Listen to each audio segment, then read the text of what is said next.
Okay, Paul here, and on the bench today, I'm working on this Zenith 12H092 console unit. You can see components are taken out. I got to take out that panel as well. We're going to be changing the grill cloth. The record player has been taken out, and the amplifier has been taken out, and the two control switch assemblies that go on each side of the amplifier, which I'll show you in a minute. That in there is the mounting section that holds the bottom of the record player. It's a 78 player. And this is the record player here that came out of there. It has a Cobra arm, and it uses a very funky cartridge, which we'll talk about in a moment. But I wanted to show you the components. So if you work on one of these, you'll get to know what you're dealing with. It has a power amplifier that sits in the bottom. You see I had to replace some of the cables, this red one and this green one. Those two had to be replaced all the way. They use a lot of these old wires that you see what's happening. You just bend them and that happens, right? So I had to replace those, recapped it, got the electrolytics over here on a tie strip and new capacitors in there. You see the green and red wires where I replaced, and the yellow wires. I replaced all of those. Here's my moving the camera around. Okay, that's the power amp. It's a 4-tube, no it isn't. It's a, I believe, 3-tube amp, and one of these is the cables that plug in. And this is one of the cable assemblies that is fed through the cabinet. All of the cables have this plug on them, which is what, 2, 4, 6, 8, 9 pin. And there's the female side of the same one. And then there's this one, which is a smaller version that goes to I don't even know where it connects anymore. It connects to one of the pieces. In the box is the speaker. I always put speakers in boxes so that nothing on the desk pops a hole through it. This is the antenna assembly, wave magnet. It's a Zenith wave magnet that mounts in there. I had to take it out in order to get the speaker out. Turned out I needed it out anyway. It's a Model 30E. And that plugs into a 4-plug that plugs into the chassis. Before we get to that, I'll show you that too. There is a preamp in there, and it uses this 7F7 tube. The 7F7 is a dual triode tube, and half of it is used for the cartridge, which I'll explain in a minute. The second half is the preamp. And again, you see you had to replace all the wires in there. I don't know about all of them. Actually, yeah, all but one. It looks like all but one. There's 9 wires, 8 wires. I don't know. Yeah, I think there's 8 wires. And that brownish, thin-looking wire there. Oh, I don't know. Maybe I did replace them all. I'm not seeing one that isn't one of my wires. Anyhow, oh yeah, there's a braided one. See, the braided one is soldered to the case here, and the wire inside goes to there, and that's the audio wire. So yeah, I had to replace all but one wire in there. Now this case was totally riveted together. You see where I had to put rivets back in to hold the socket in. Well, first I had to drill out the rivets to get the case apart. And, it's not the best drilling job, but it was hard. This is hard metal. So anyway, I got the rivets out, took the case apart. It did have a screw there, amazingly. And when I did, and a screw there, when I did take those two screws out and take the case section off, I couldn't get to the capacitors because the socket was in the way. The socket, I had to drill it out, take the socket out, get it out of the way to change the caps, and then rivet the socket back in place. Because I had to replace this electrolytic, and I had to replace some other capacitors in there. So this unit has been done. Neither one of these has been tested because they get their power and their control from the set, which gets its power from this old dried up line cord that I'm going to have to replace. This guy here. It's the original line cord, but it's in really bad shape. Age, right? You know, you can see there, if I bend that, it'll probably crack into pieces. The bottom, oh boy, plot thickens. I had to change wires. If you ever work on one of these, that's why I'm making this video, so you can see. Sorry for the shaky camera deals. I had to replace wires that went through this braided insulator, and you can see them coming out here. Two of these don't go through there, they weren't. The rest go through there.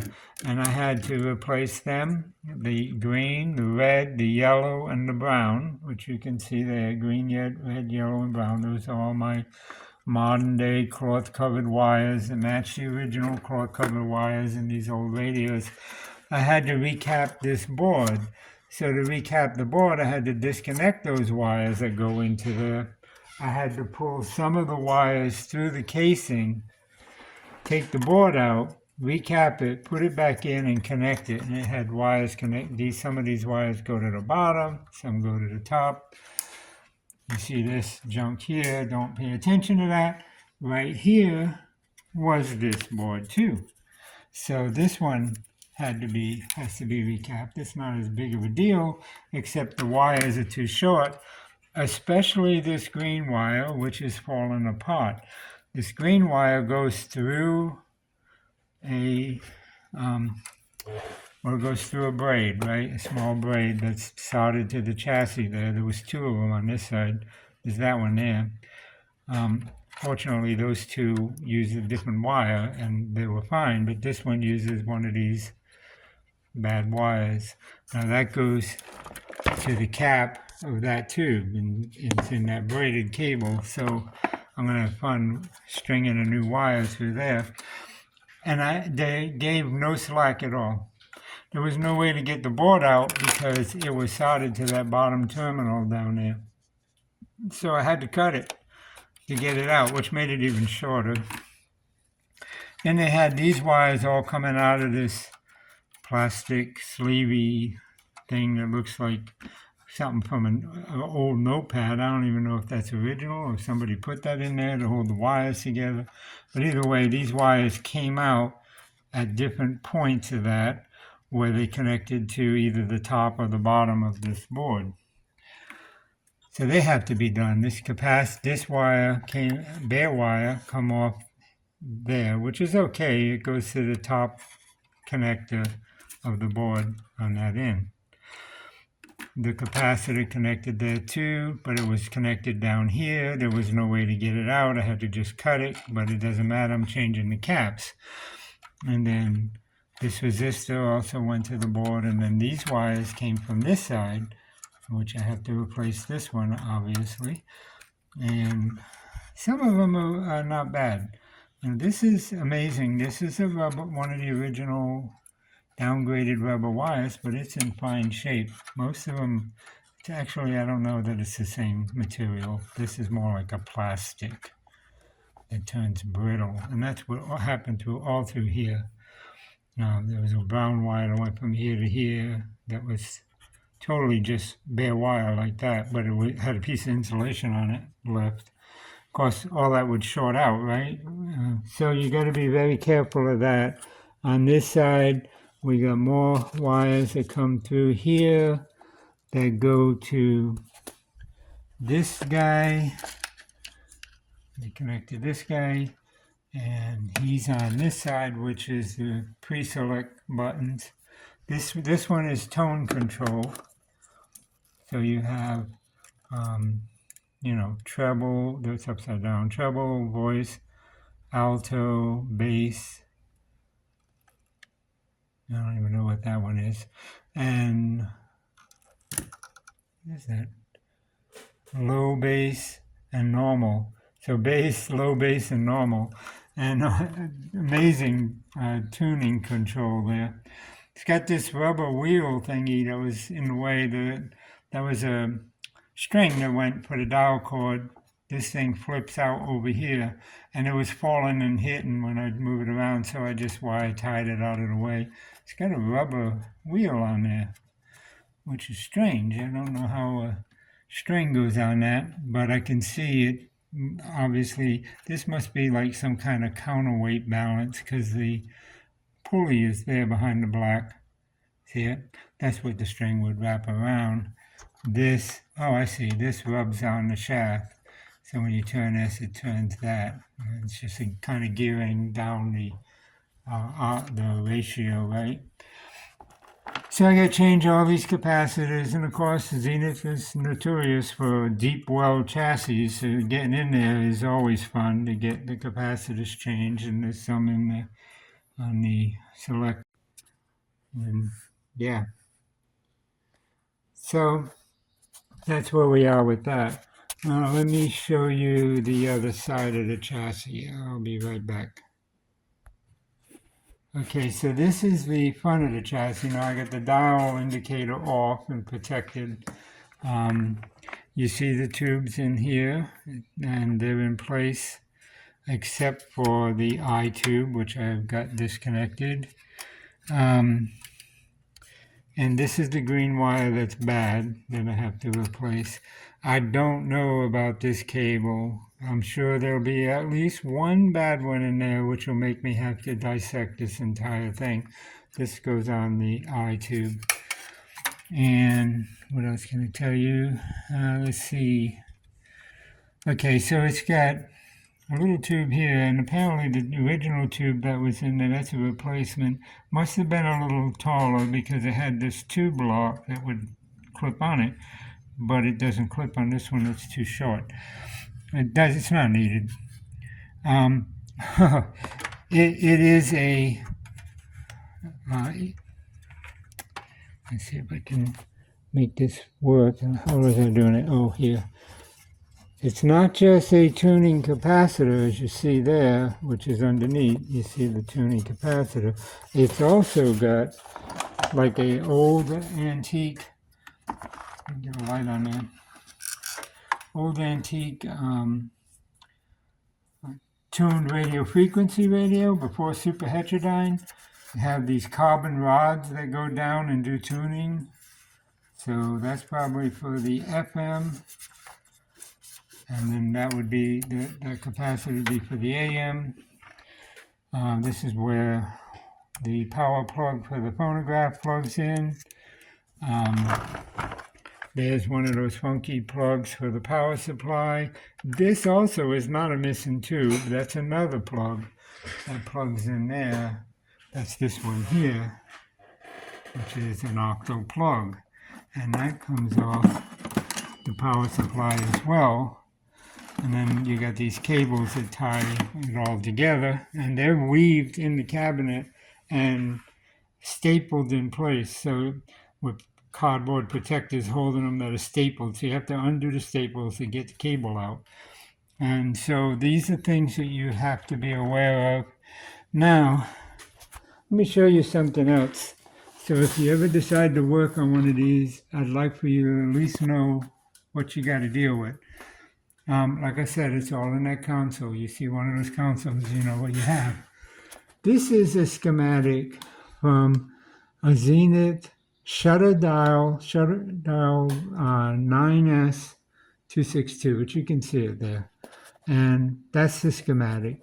Now if I zoom in so you can see it better, you see I have to scroll because it is a little bit bigger than my monitor view at this resolution. If I zoom out, yeah, it's not bad. That's at 70%. So if we make it, let's see, maybe 80%. Okay, that's a little better. You can see the whole thing there. All right, so this is a regular Zenith 9S2. It's 8 tubes. The radio we're working on here is 9 tubes with everything. In this Zenith radio, you have a motor that does the tuning. So you have a motor as well as the transformer, and then you have your 6-tube super heterodyne radio. You got an RF tube, the detector, mixer tube. This is the oscillator. That's the second detector or mixer, basically. It uses a tube oscillator. And then you have your first IF between the IF cans, right? Pretty standard. Second detector, and then first audio, and then your output tube. So it has the added RF stage, which is a little bit more than a 5-tube All-American 5, right? But it's still super heterodyne. And so it's a nice radio because it's got a good amp. But you see the complexity, and this is the parts list. And, you know, the frequency for the IF frequency for doing the alignment and all that good stuff. All right, that's it. That's a complicated radio with a motor that drives the tuning control. This also doesn't have a permanent magnet speaker. It uses a speaker field coil, which is part of the power supply, which wraps around the metal magnet on the metal shaft on the copper and makes an electromagnet so that the speaker will work, but they also use it for smoothing in the power supply. So it's a pretty complicated circuit, right? It's got a lot. You got quite a bit going on here, and it's got a multiple. This has the external antenna system that they had. Okay, that's where they were then. This is where we're at now. That's what the schematic for this unit looks like. And that's not all of the schematic. Here we have the power supply. That's the power supply. That's this. What they don't show you here is the phono amp. That's not even on this schematic. This is the radio. Of course, it's AM, FM. And so you have your limiter and discriminator and, all that, as well as the AM band. These are the pre-select buttons that go on one side. These are the tone control. Wait a minute, maybe I get that back. No, this is the tone control buttons. These are the pre-select buttons, right? And then this is the plug for the record changer. It goes to the record changer. Also goes to the amplifier, which they're showing in this dashed line. So they're showing it in the same schematic, but it's actually connected by that gigantic Python cable. Now, this is the late model of the 12H02, which is what this one is, 12H02, 092 rather. This is the master file. Of course, this is not a 12H, this is the 9H, so we won't look at that one. But this is from, oh no, not that one. That's again, circuits of the 9H and some documentation. Now we have the 12H902. This is the early schematic.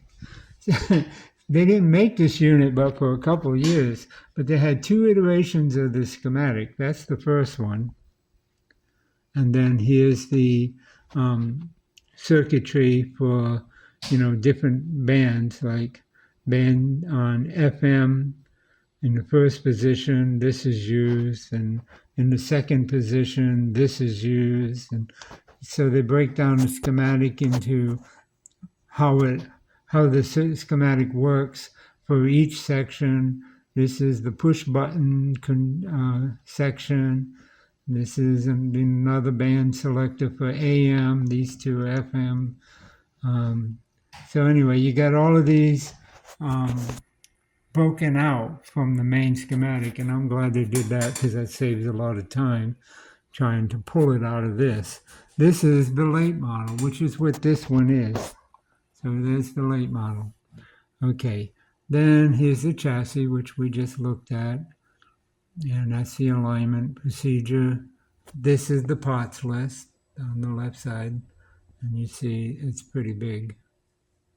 That's where all capacitors are mentioned, some notes. Okay.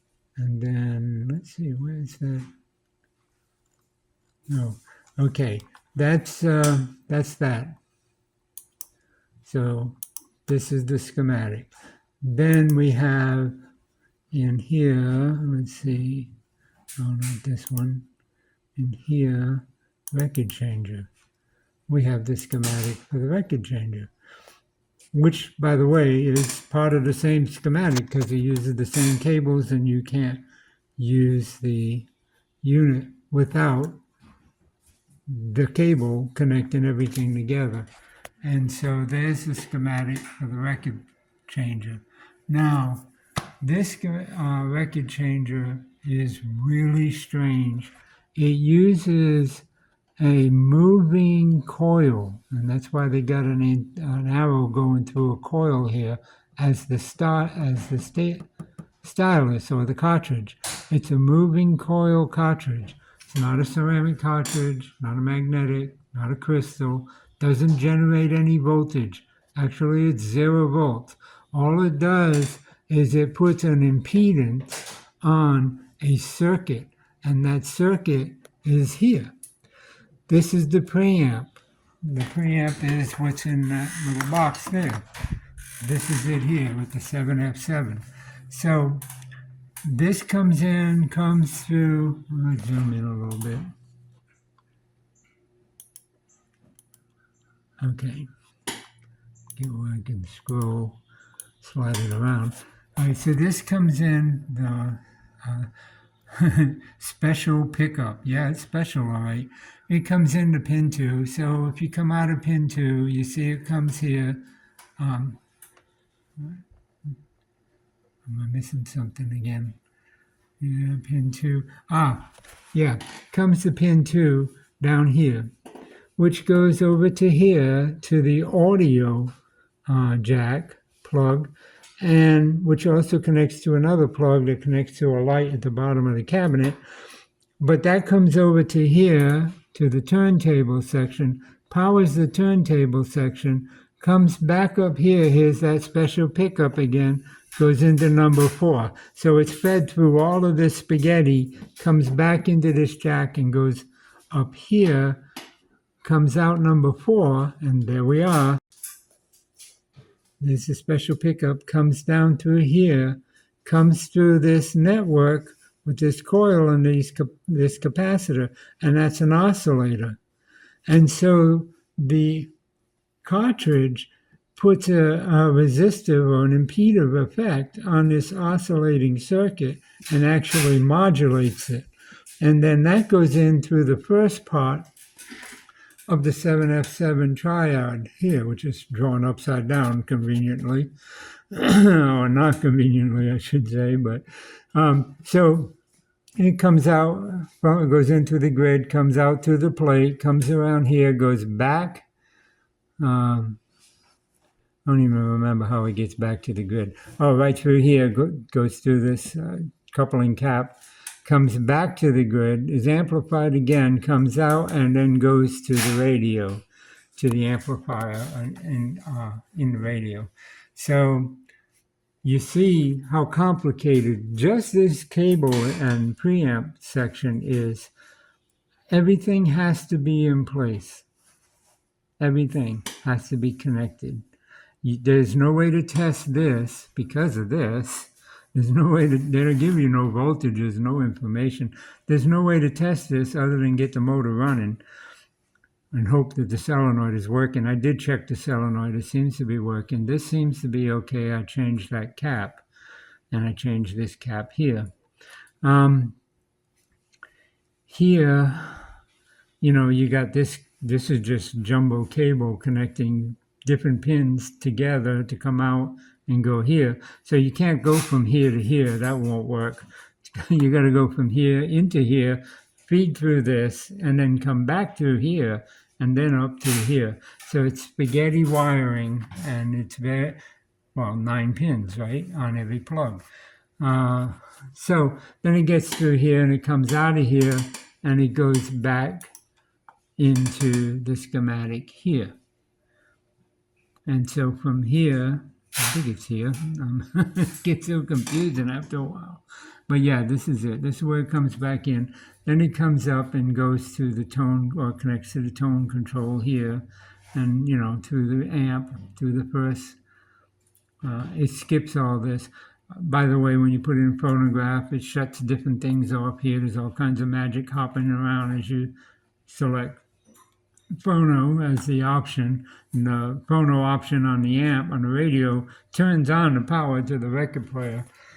It's just really complex. It's like a computer circuit. Anyway, so then it comes up to the preamp and it's amplified and goes out to the speaker here. So that's on the power supply board. So they have the output section and the power supply on the power supply board. Well, that's done sometimes, so that makes sense. So it comes in here, goes through the tone control, and it comes back in down here. This dashed cable line is, you know, the audio cable going into, well, it goes through the, part of it goes into this output tube, part of it goes through the inverter, because it's push-pull, right? It's got two 6v6s. So it's push-pull, so one of them has to be inverted, and this is going to the grid of this tube. So this is the one that's being inverted so that they're out of phase with each other, 180 degrees, which makes sense because they tie to the center of the output transformer, right? And so this is one side of the audio signal, this is the other side of the audio signal going out to the speaker. And of course, the output transformer is riveted to the speaker. So you have to pull the speaker out of the cabinet in order to test the unit when you get it all plugged together.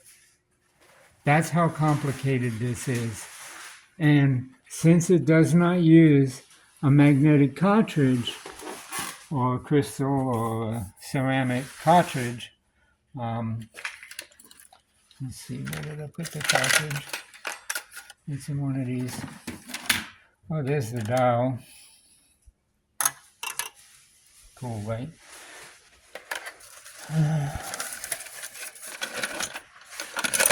Anyway, I got the cartridge set aside. I probably set it somewhere where I could research it because I did do some researching. Anyway, I have it, but it's a little guy. You know? I just bought a replacement so I can show it to you.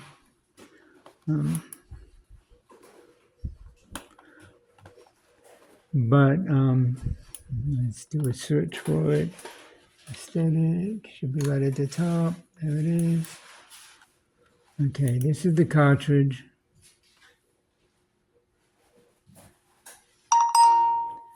That's the cartridge there. And you see it's quite expensive. It's sold out on all of the websites I normally use. I haven't found any that sold it. The customer found this one, and I bought this replacement. We don't know if it works because it's new old stock. Who knows? But I tried to test the original one that's like this, the way I always test it by, monitoring the voltage across here, running it through my signal generator back there, which has an amplifier on it, a single tracer rather. Has it with the speaker in the middle, has an amplifier on it, and I was getting no signal at all. So I was like, well, the cartridge is dead. Well, not necessarily, because it's not a normal cartridge. It's a moving coil cartridge. It generates no voltage. So there's nothing for that guy to amplify. This thing just creates an impedance mismatch in that oscillating circuit that we were looking at. So you have to be aware of that. And I'll try to find some other documentation that I found that will help if you work on one of these. Okay, this is from the Antique Radios Collection Forum, and they talk about this particular cartridge. And this one guy gives some good information. He says that the red cartridge, they come in different colors. There's the one that's in here in here is green. The red cartridge, which is the one we purchased, is a 2 mil diameter tip mono 78 records only cartridge. It's the Aesthetic 97.2. They advertise it as an Aesthetic number 97.3 in that picture I showed you, but it's not a 3, it's a 2. The 3 is a red-green combo that plays 78 records, has a 3 millimeter diameter tip, and it's mono, it's a 97.3. The green is a 7 mil diameter tip for stereo 45s and LPs, obviously, and that's a 97-1. So the -2 and -3 are okay. They'll both do 78s. They are different size needles. The 3 mil one would probably handle the original older shellac records a little better than the red 2 mil. I'm not exactly sure, but that has to do with the thickness of the grooves, right? So there is a 1 mil difference in the diameter on the diamond tip. However, I don't even think the ones out there now have diamond tips. This is who I used to use to buy them. Needles for turntables. I don't even think they have diamond tips anymore. I think they're all sapphire because it's 78, right? There's no real demand for diamonds for 78 records. But anyway, and he talks about where you can get replacements. Well, this is what, 2009, right? So, no, 2011. So it's old, but he talks a lot about it. One guy just tells you how they work, answering this other guy's question right here. They work by vibrating a small steel plate next to a tiny coil, thus modulating the oscillator. And so that's what they do. They modulate that oscillator circuit. And there is another, hold on. Okay, here's a couple more posts that deal with it. This guy writes, same site, these types of cartridges feed an oscillator in the radio itself.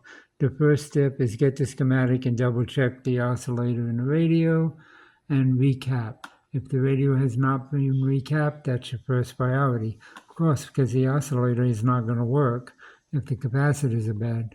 This guy talks about the Zenith 12H092, which has the same situation, and it uses a 6C42 as the phono oscillator. This one has a 7W7, same thing. Says it's a phono oscillator preamp tube. Well, that's true.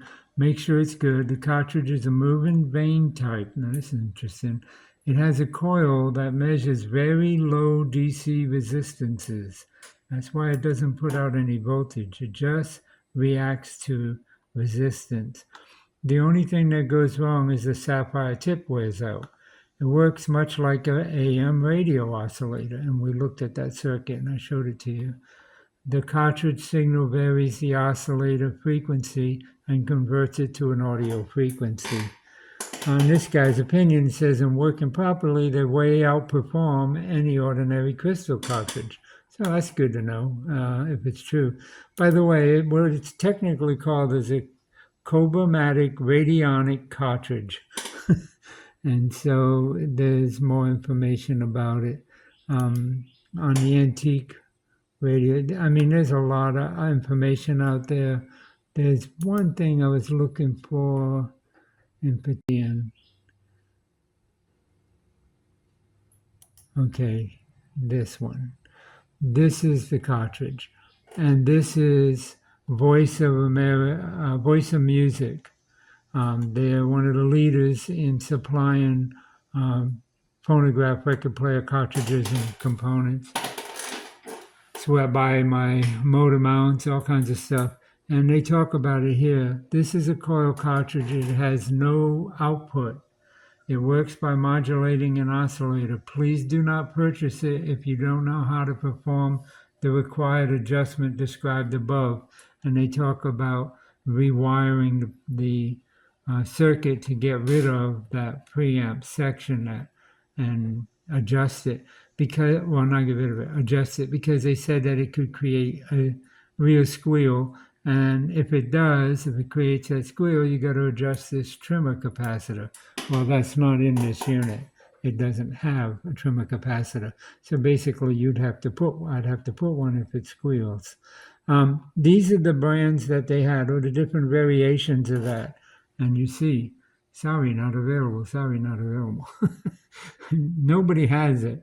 So you can't buy it. The only place that we found is that one spot, and it's quite expensive.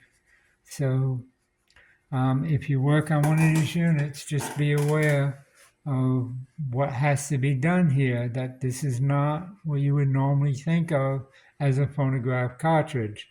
It does not put out voltage. It's a radionic oscillator circuit that it influences. And so that's why it's called a Cobramatic Radionic cartridge, because it fits in the Zenith Cobra it was Zenith's technology. There also can be replaced with a fan style 990. But if you search for that, of course, this page will come up and some other things as well. And I tried to find it by that and couldn't find it. It talks about what it replaces, and this particular one, 97.1. So the 97.1, 97.3 both work on 78 record players. So that's what we got here. So he had different versions, different replacements for it. 97 1D, a 990, S2, the original Zenith part number, that's the original Zenith part number for this particular unit, which again uses the 990 D3. So these were the ones that he sold, that this site sold. There were 6 different versions of the Fan style 990. It's a very complicated system to work on, so just be aware that if you're not familiar with electronics and you haven't worked on a lot of radios, do not even attempt working on this thing, because it'll drive you crazy. There's just so much.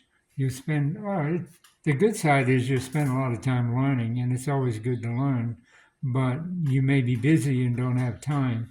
So just realize it's a time-consuming project to work on one of these. And I got to get back at it.